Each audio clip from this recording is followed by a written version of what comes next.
worst place you can be is with the Earth on one side, the Sun and Mars on the other, because you can't communicate with folks if you're there. That's called superior conjunction. Opposition is the best place you can be, because when you get to Mars, though, the point is that Earth is in a bad place to come back to. And if you want to come right back to Earth, you're going to spend a lot of energy doing it. The best thing to do is sit on Mars for about 500-600 days and wait for the Earth and Mars to again come into a nice close, well, it's called opposition, but alignment with each other so that you can come home. It's kind of like, you know, have you ever gone ice skating or roller skating or even on a boat for several hours and then you land? It feels funny just to walk. And it's not really because my muscles got that much changed in a few days, but my brain forgot how hard I had to tell them to push to hold it up.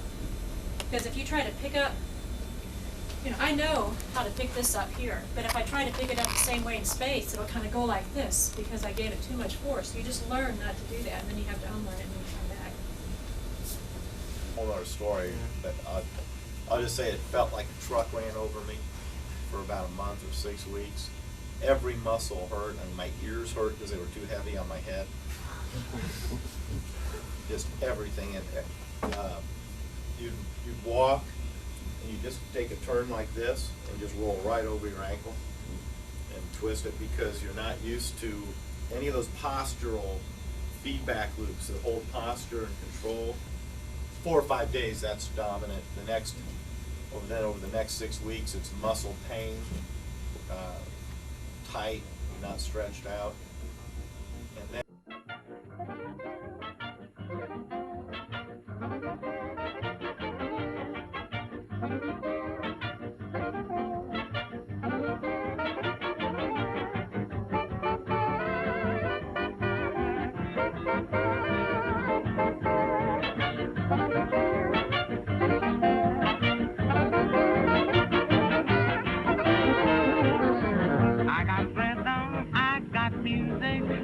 my gallantry, that's anything more.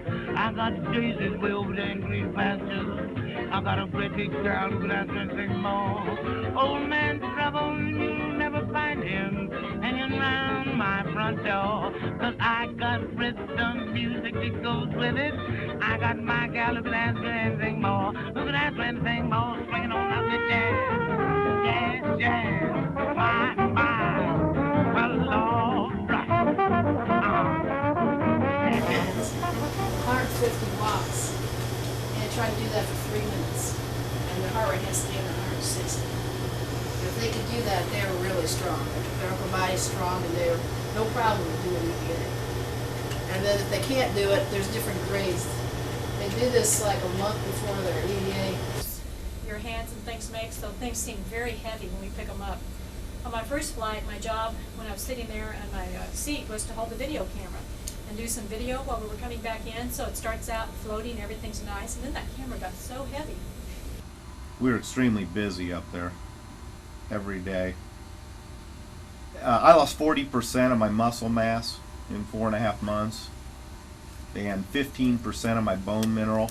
And to prevent that, we do exercise. It came back after a year on Earth.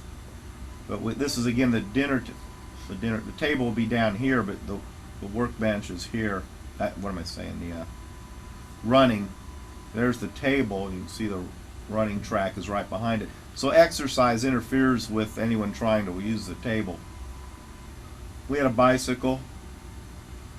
You can see it pretty much plugs up the space. In fact, it stopped airflow. Very hot. There were batteries on the sides there. And it's not really because my muscles got that much changed in a few days, but my brain forgot how hard I had to tell them to push to hold it up. In the space station, you have to worry about vibration. The one that's up there now is not vibration isolated, but they're not happy with this because it's not. So in the future, they want us to put like a board with springs underneath so that we're isolated again from the floor of the station, so we don't shake the whole station. I don't know what this is for. They look at any type of hydraulics of trying to use that? How those Some of the other ideas have been hydraulics. Problem there is there's problem is, there's not room for all that trash.